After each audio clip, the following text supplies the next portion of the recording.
Mrs. Barclay, your tea?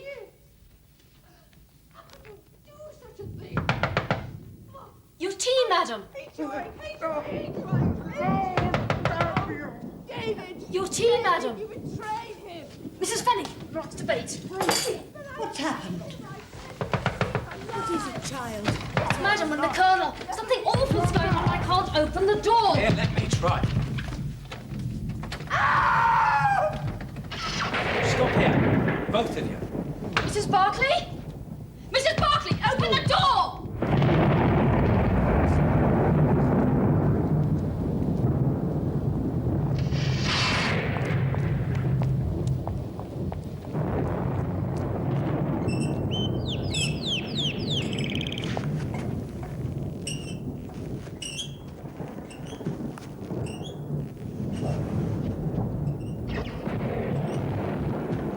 Open the door! The door's locked on the inside as well, and there's no key. I'm going out for a doctor and the police.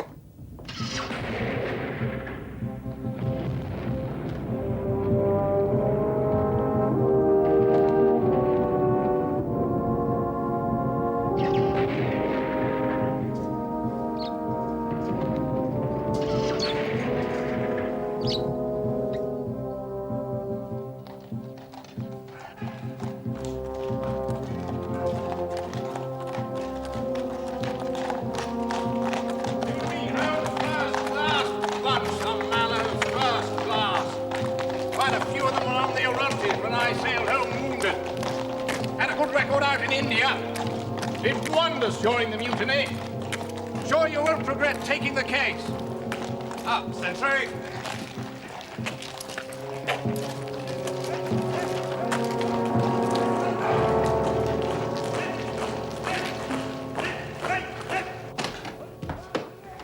Dr. John Watson, formerly medical officer attached to the Royal Berkshires, now in civilian practice. Murphy, second in command, temporarily in charge of the Royal Mallows following the tragedy of our colonel's death. And this will be Mr. Holmes. Please.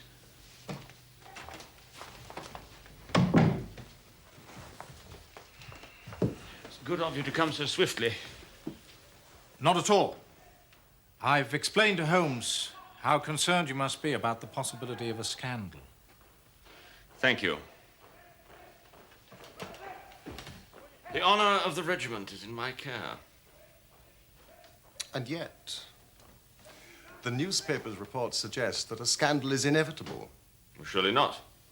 I've done my utmost to make sure that reporters were kept as far away as possible. Exactly, and that is what has made them suspicious. They scent a mystery. That much is clear from the little they have been able to say. Well, surely it would be wrong to repeat, to draw attention to... Quite. You see how much we need your help, Mr. Holmes.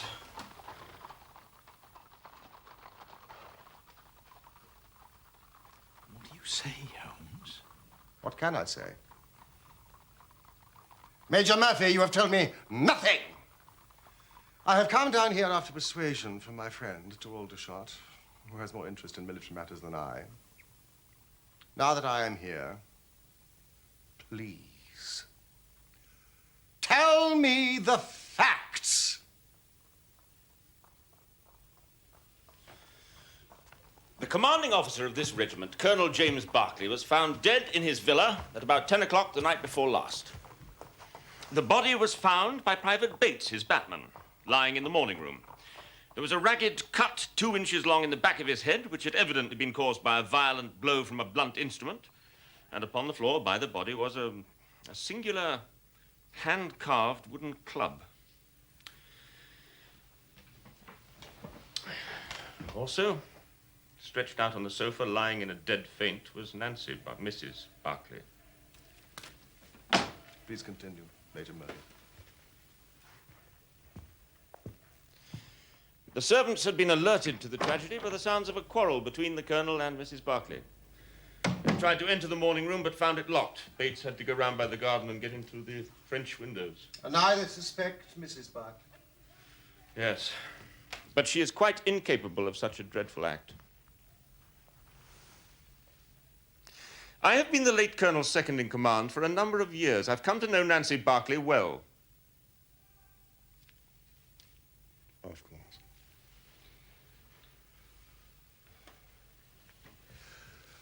Tell me about Colonel Barkley. Was he highly regarded by the men under his command? Considering his background, remarkably so. His background? Why? Was he ever disgraced? No. But it's not generally known outside that Jim Barkley began his career as a private soldier in the Mallows. Did he indeed? From private soldier to commanding officer in the same regiment? That's a rare achievement. It was his gallantry in the Indian Mutiny that got him his commission. And then quite rapid promotion over the years. More rapid than mine, for instance. Impressive. And I suppose the unfortunate Mrs. Barkley's in custody? No. Not exactly, no. She's in hospital being looked after, with a police constable standing by. Nancy Barkley is a handsome woman now. But you should have seen her as a young girl in India 30 years ago. She was a daughter of the regiment. Her father was the regimental son major, RSM Devoy, and therefore quite a formidable father-in-law for any soldier. I remember that all the men in my company thought her quite the prettiest girl in the garrison. As a junior officer, I had little to do with her, but I was aware that she was a most charming, most vivacious and spirited girl.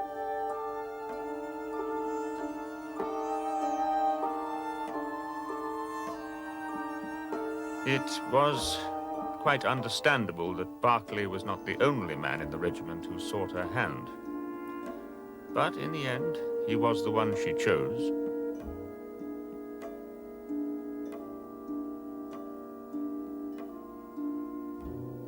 They were married at Bertie, not far from Cawnpore, a few months after the besieged garrison there was relieved by General Neal's column in the summer of 1858. Shortly after the marriage, Sergeant Barkley got his commission as expected. Must have been difficult for the Barkleys at first. NCO promoted from the ranks, married to a regimental sergeant major's daughter. Yes, I believe there was some little social friction. But Nancy carried it off with dignity and charm, and they gained acceptance in no time. Barkley's career flourished, and the regiment returned from India some 5 years ago. Barkley was then appointed commanding officer. And the marriage continued to be a happy one? It appeared to be so. Appeared? Most people believed the marriage to have been a uniformly happy one. And what do you believe, Major Murphy? My position as second in command often took me to the Barkleys' house. I saw a different side to the marriage. The truth is more important than loyalty to your late commander. One night, I'd been dining at the Barkleys. It wasn't until I reached the end of the drive that I realized I'd left my cigar case in the dining room. I went back. The front door was still open. Jane, the maid, was in the hall. I'm glad you're still here. I've left my cigar case on the table. I think the Colonel and Mrs. Barkley have gone to bed, sir. Oh, for goodness sake, James! Confess that! Who is it? Who? Let go of me! You are hurting me! Tell me you love me, then. Me and nobody else. Do you hear? Do you hear me? Oh, would I have married you if I didn't? I don't know. Sometimes I wonder.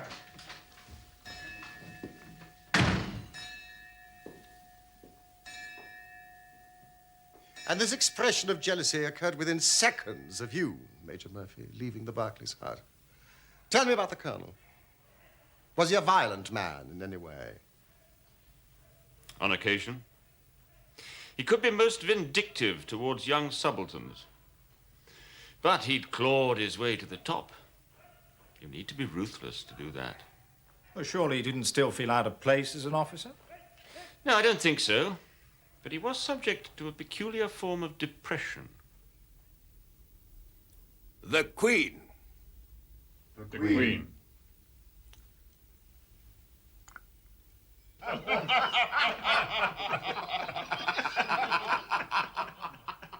Sometimes, when we were discussing old campaigns, Crimea, mutiny, Afghan war, the smile would often be struck from his mouth as if by some invisible hand.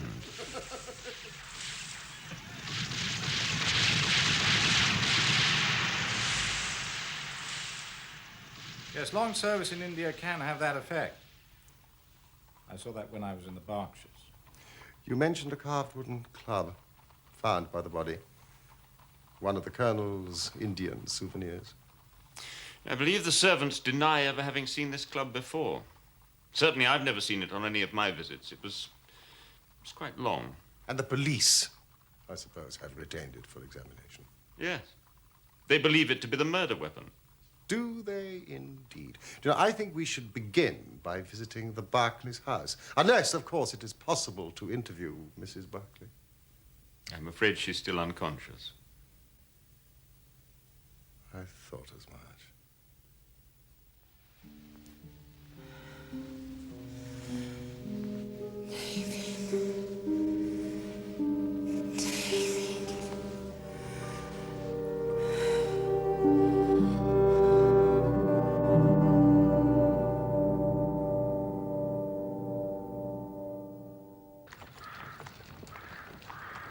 Holmes, suppose Mrs. Berkeley had a lover and the Colonel had found out. Major Murphy seems to have been rather close to her. You know, mild adultery has always been commonplace among officers and their wives serving in hot climates. Thank you, Watson, for educating me in military morality. If there had been anything between Major Murphy and Mrs. Berkeley, would he have related the incident of his forgotten cigar case?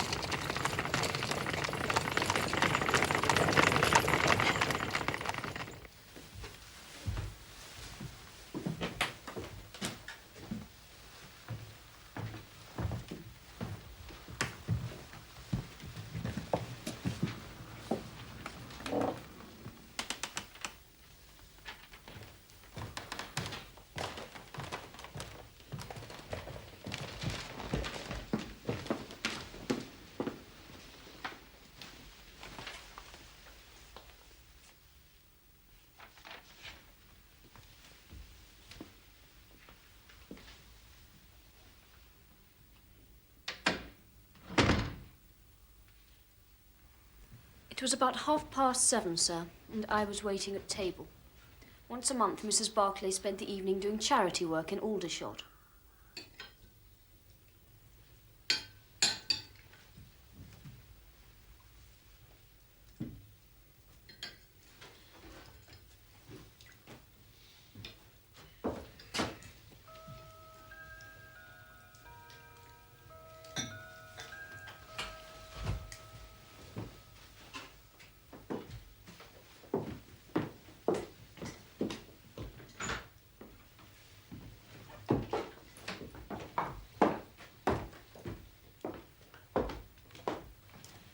Where are you off to in such a hurry? Well, the distribution of old clothing starts at 8 o'clock. And I promised Anne Morrison I'll be at the Mission Hall on time. Well, if you want to catch some filthy disease from a lot of flea-ridden downer-nuts, I suppose that's your affair. I believe in putting back into life as much as one gets out of it. We've been fortunate with our lot. Others haven't been so lucky. Don't be late back. Of course not.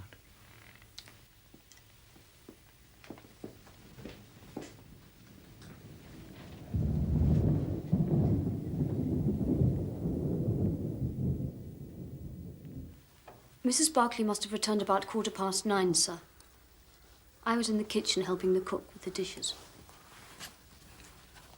There was thunder in the distance, and I was just saying to Mrs. Fenning that there was a storm brewing when the morning room bell rang. I came up here to find that Mrs. Barclay had returned. She was walking up and down this room, sir, very pale, upset.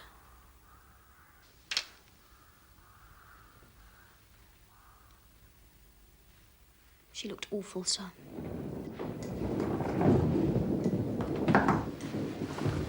You rang, madam? Yes, Jane. Bring me some tea, will you? Of course, madam.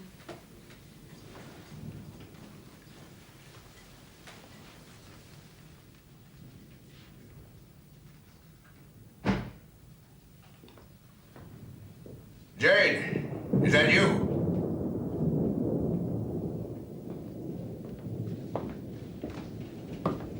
Yes, sir? Did I hear Mrs. Barclay come in? Yes, sir, she's in the morning room. The morning room? Yes, sir, I'm just about to take her a pot of tea. Tea? What does she want tea for at this hour?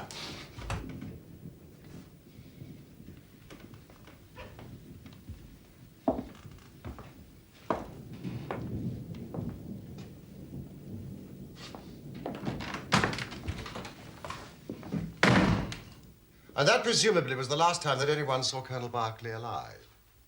Yes, sir. Can you think of any reason why your mistress came into this morning room at that time of night when the fire was unlit? No, sir. Did she often make a point of purposely avoiding the Colonel? Had you ever heard them arguing before? Not to my knowledge, sir. When you returned from the kitchen with Mrs. Barclay's tea, you found the door locked and you heard voices raised. Now, what exactly did you hear? They were arguing, sir. Mrs. Barclay called the Colonel a coward. She said, "You have ruined my life all these years." Mrs. Barclay shouted the name David. She said it twice. David? Could you swear to that? It was perfectly clear, sir. But the Colonel's name was James. Have you ever heard Mrs. Barclay refer to anyone called David? No, sir. I don't think she or the Colonel knew anyone by the name of David. And Major Murphy's Christian name is Patrick. Had they had any visitors recently by the name of David? I don't think so, sir. The club that was found by Colonel Barclay's body, had you seen it before? No, sir. The Colonel had several trophies from India, but nothing like that club. Are you sure of that, Miss Stewart? Yes, sir. I don't know where it came from. Thank you, that is all. Oh, no, there is just one last thing. Major Murphy once left his cigar case here. Did you manage to find it? Yes, sir.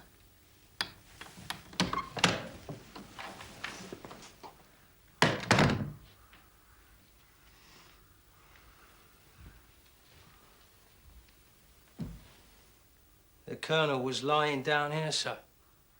With his head by the fender? Yes, sir. You can see the mark of the blood still. But the most frightening thing of all, sir, was his face. His face? When I rolled him over, I almost fainted away to look upon it. It was all contorted, screwed up, with the most horrible look of fear and terror. As if he'd foreseen his own death? Quite possible, sir. Thank you, Bates. What apparition, what monster was it that could have frightened the Colonel so? Not Nancy Barclay, for sure. This door was locked shut, sir, And what's more, the key was missing. Missing? Yes, in the end we had to send for a locksmith to open it. You have made a thorough search for the key? We searched high and low. Mrs. Barclay hadn't got it, and it wasn't in the Colonel's pocket, sir. Thank you, Mrs. Fanning.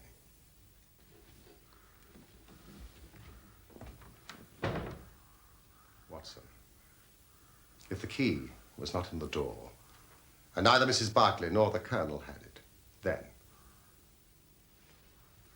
there must have been a third person. Exactly. Who either entered or left through those windows.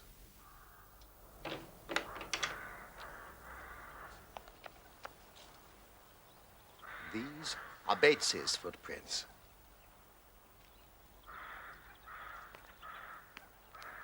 These are the footprints of someone else. Someone has recently crossed this lawn. The marks are just visible.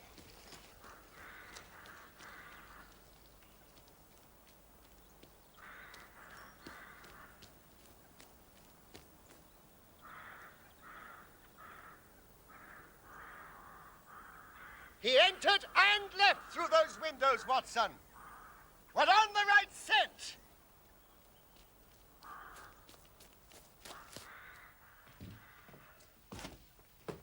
Watson, look at this. What is it? Our intruder had a somewhat unusual companion. It's a dog, isn't it? Somebody's dog. Whoever heard of a dog running up a curtain? What about a cat then? These paw marks are not those of a cat, not of a monkey, nor of any creature that we are familiar with. I would think from hind foot to forefoot, at least 15 inches, add to that the length of neck and head. You have a creature of no less than 2 feet, more if there's a tail. And the length of its stride is odd. It indicates a creature with a long back and short legs. Something like a stoat or a weasel? We also know that it is carnivorous. How can you tell that? Well, you see, what made it run up the curtain? A canary. Exactly. Then what was this beast?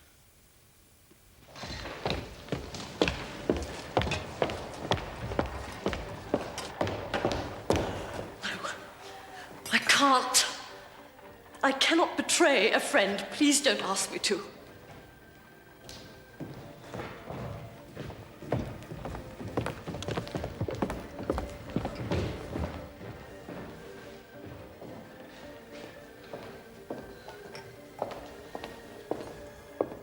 Miss Morrison, when Mrs. Barclay left her house to come here 2 nights ago, she was happy and contented. When she returned 2 hours later, she was a changed woman. Now the police suspect her of murder. You owe it to your friend to clear her name. You must tell me what happened last night that so changed her. Very well. I shall break my promise of silence if what I can say can really help her.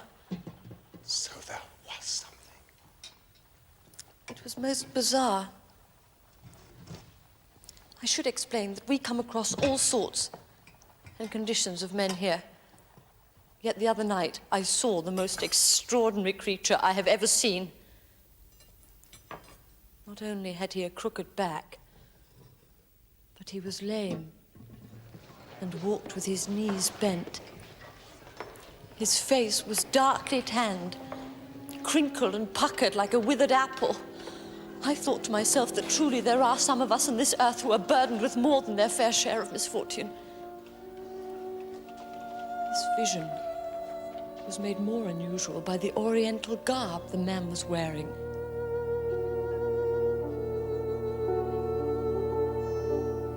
I pointed this person out to Nancy as someone especially deserving of help. Nancy had indeed been in good spirits that evening, and I saw her go towards the man and ask him if he needed assistance. It was now that a change came over Nancy. She had begun a conversation with the man when suddenly all the colour drained from her face. She looked as though she had seen a ghost. The man, too, seemed to be strangely affected by the sight of her, and I saw him gesticulating wildly. Well, Nancy and the man went to a quiet corner of the hall, and they talked together for a few moments or so before I heard an angry shout from the man and saw him storm out, waving his fists in the air.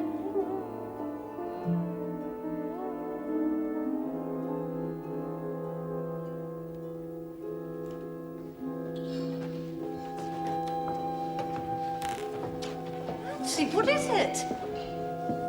Are you all right? Who was that poor creature? Oh, it's an old acquaintance of mine, fallen on hard times. Promise me, Anna, you won't say anything about this to anyone. Promise me. Of course I promise.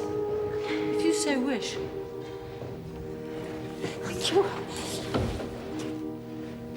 And the identity of this man? I thought you might ask me that. Well, after this terrible happening, Nancy left. I naturally made a few inquiries among some of the regulars. Such an unusual-looking creature has, of course, attracted attention. It appears he is an old soldier recently back from India. No one knows anything else about his background, except that he makes a living by entertaining the troops. Conjuring tricks, that kind of thing. And did you tell the police about him? Of course not. A promise is a promise. Yes, of course. Thank you, Miss Morrison.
That is our intruder's four-footed companion.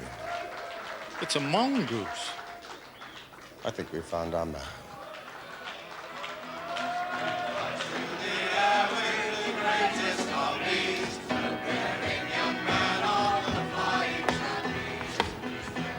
Mr. Henry Wood, I believe, native India. May I have a word? What about? The little matter of Colonel James Berkeley's death.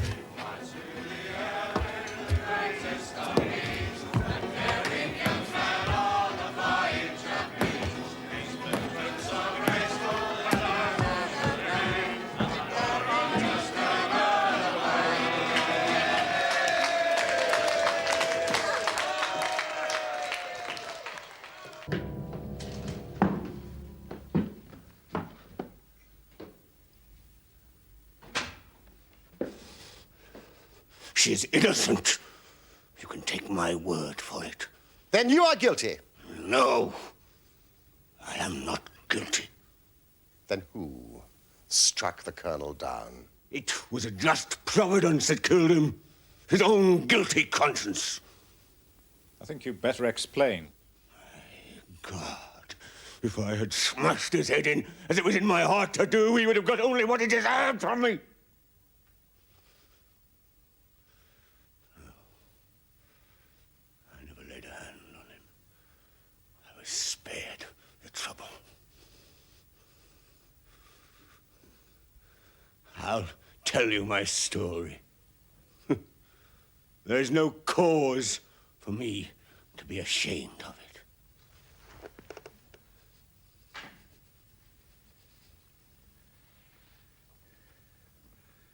You see me now, with my back like a camel, and my ribs all awry. But there was a time when Corporal Henry Wood was the smartest man in the Royal Mallows. You were in the same regiment as Colonel Berkeley? Oh, yes. But he was Sergeant Jim Berkeley then. We were in the same company. And we had something else in common. We were both in love. The same woman, Nancy Devoy. Yes, the daughter of the regimental sergeant major. Yeah. There were two men who loved her. But only one whom she loved.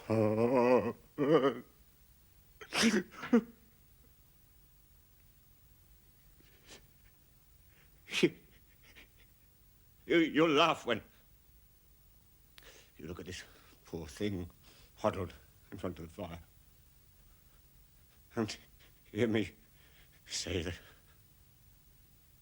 it was for my good looks that Nancy loved me.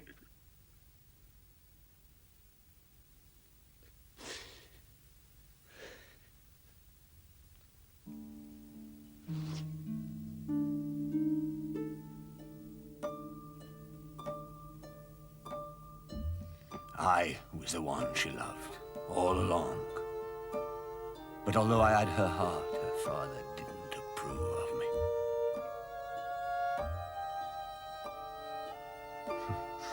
I was a harum-scarum, reckless sort of lad. But I was always honest and plain dealing as well. No, Nancy's father wanted her to marry Berkeley. He was careful to keep out of trouble. Always did the right thing. Not like me, who took Nancy to places her father didn't like. Besides, Berkeley had had an education. He was already marked for the sword belt. RSM Devoy naturally thought Berkeley the better match for his daughter.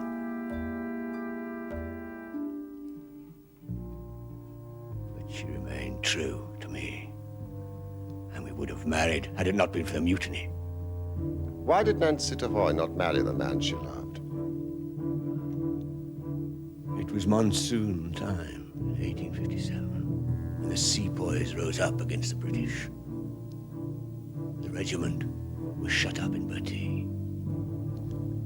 There were 10,000 rebels round us, pinning us down like terriers round a rat cage. We run short of food and ammunition, and we had to communicate with General Neal's column that was moving up country. It was our only chance to get help.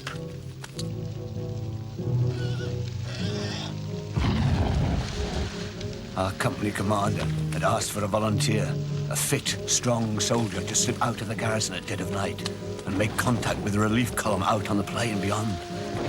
Like a fool, I volunteered. It was a dangerous mission, all right. There were 1,000 lives in peril.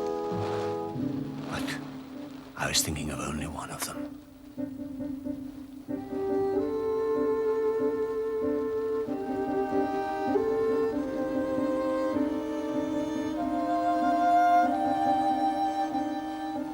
Nancy Devoy, the woman I loved, and the finest girl that ever had the breath of life between her lips.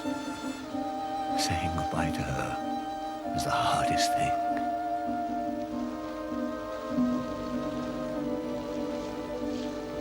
As we exchanged mementos, I little thought that I was saying goodbye to her for 30 years. It was my rival for Nancy's hand that saw me off on my journey through the enemy lines that night.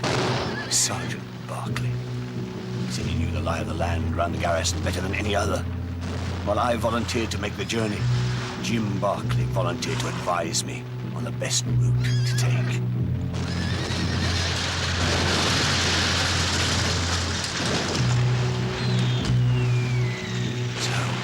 Just after 10, while my comrades gave me covering fire, I set off.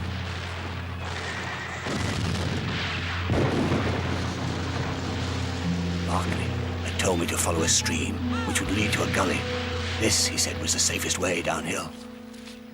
His directions were perfect, and soon I was wading through icy water that only the day before had been snow in the Himalayas.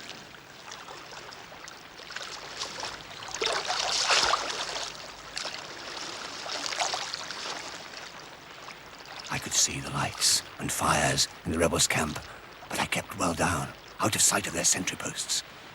I came to the gully and thought I was safe.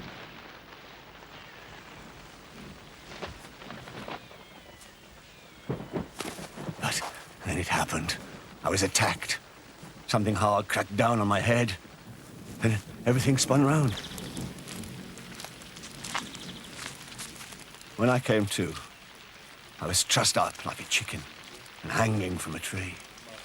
My arms felt as though they were being wrenched out of their sockets. I didn't mind the pain, but I was sick at heart for having failed in my mission. What would be the fate of those I had been trying to save?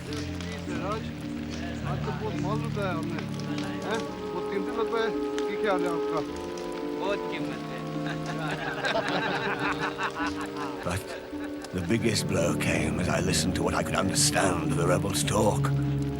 I heard enough to realize that I had been betrayed. The very man who had shown me the way to take had betrayed me to the enemy. Barclay had got rid of me to make sure he could have my girl.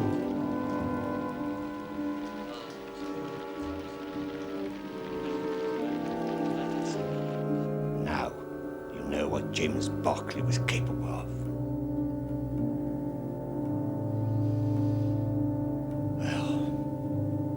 Turned out, the General News column was already on its way to relieve Bertie. The rebels retreated. They dragged me away with them.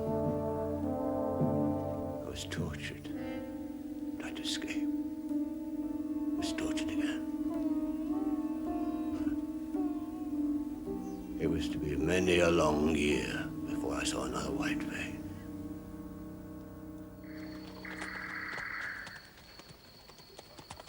My captors fled north, further into the hills, and used me as a sort of slave. I was treated worse than a dog, and they damn near broke every bone in my body. Sometimes I'd wish they'd just killed me.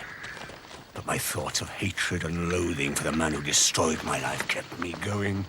I dreamed of revenge on Barclay.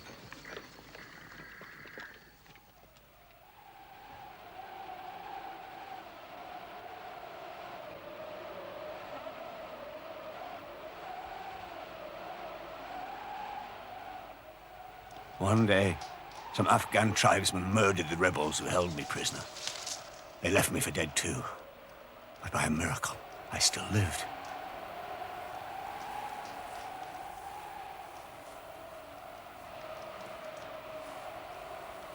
So, I had my revenge on my torturers. But Barclay was beyond my grasp. And what of Nancy? I had no means of knowing whether she was alive or dead.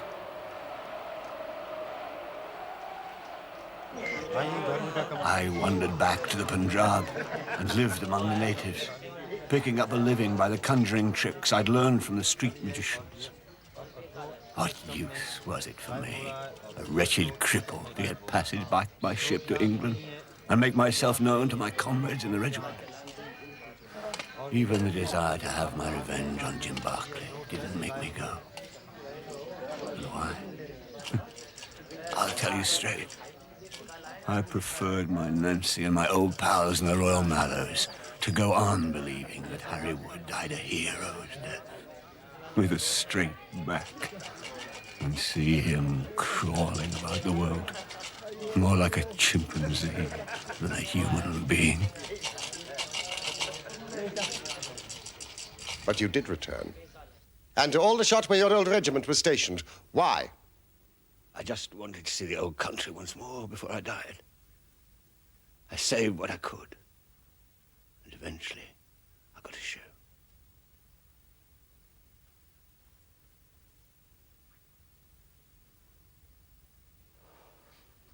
I didn't know the regiment was stationed here in Aldershot. I just wanted to be where there were soldiers. I could earn my keep, going round the canteens, doing my tricks to entertain them. And I no longer wanted to kill Barclay. The fires of revenge had burnt low over the years. Until I saw her.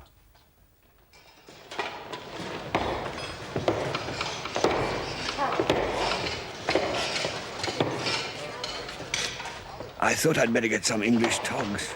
I look comical enough without wearing these foreign clothes the whole time. At first, I was more interested in finding a thick overcoat than looking at the charity ladies who were doling them out.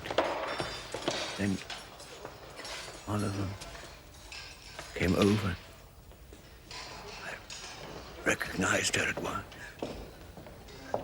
She'd hardly changed. Still beautiful. What's more amazing is she seemed to know me.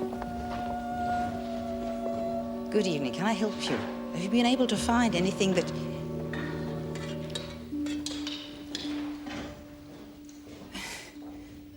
I'm sorry, I thought I... Nancy, it is me. Harry, don't be afraid. I thought you had been dead these 30 years. I have been. I swore you'd never see me like this.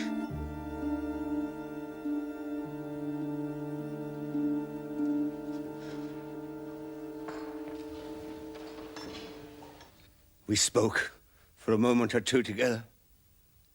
I told her some of my story.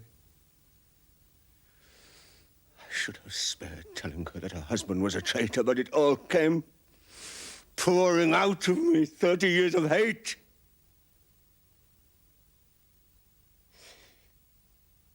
She was so affected by what I said.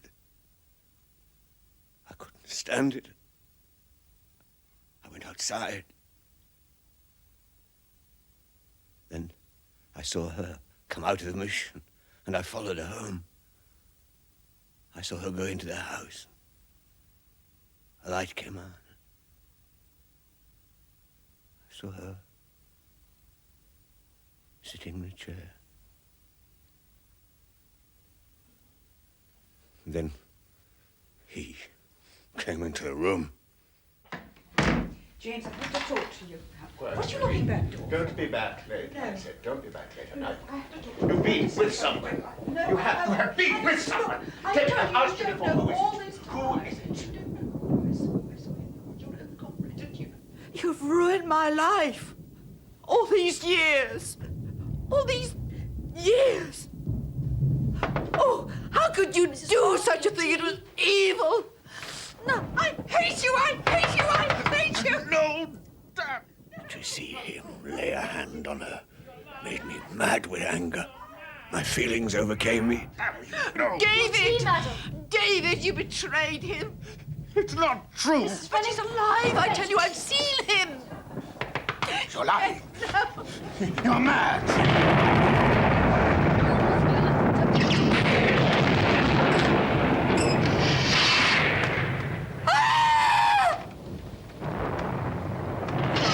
He looked as I have never seen a man look. I read death on his face as plain as anything. The bare sight of me was like a bullet through his guilty heart. Mrs. Barclay? Mrs. Barclay, open the door! He smashed onto the fender, but he was dead before he fell.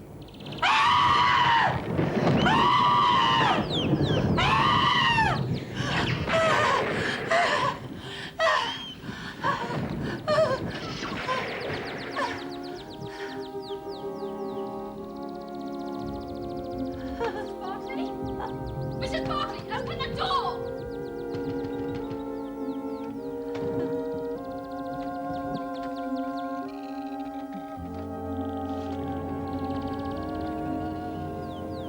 I took the key of the door from Nancy's hand, intending to open it and get help. Then I thought I'd better get away, for things might look black against me. In my haste, I thrust the key into my pocket, whilst I was chasing Teddy, who escaped from his box and run up the curtain. Teddy?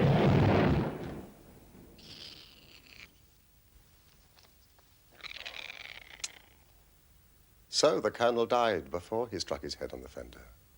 An apoplectic fit brought on by shock. Mr. Warner, provided the coroner reaches the same conclusion, Mrs. Barclay... Nancy. ...will be free. I trust you would have no objection to repeating your story to the police, should the need arise. Mr. Holmes. How is Nancy? She's in hospital. I understand in time she should make a complete recovery. Thank God.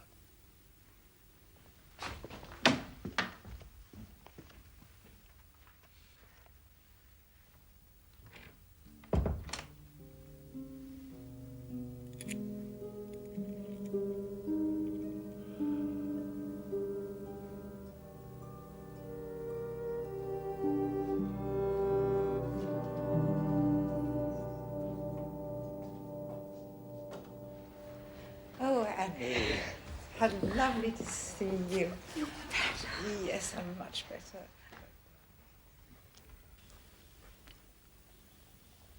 Holmes, there's just one thing I don't understand. If the Colonel's name was James, and Wood was called either Henry or Harry, then who the deuce was David?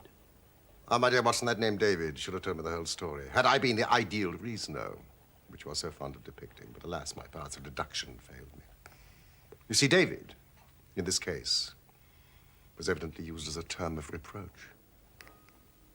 Reproach? Don't you remember how King David sent Uriah the Hittite into the forefront of the battle to die so that he might steal his woman Bathsheba? I think you'll find the story in the first or second book of Samuel. My Old Testament is a little rusty.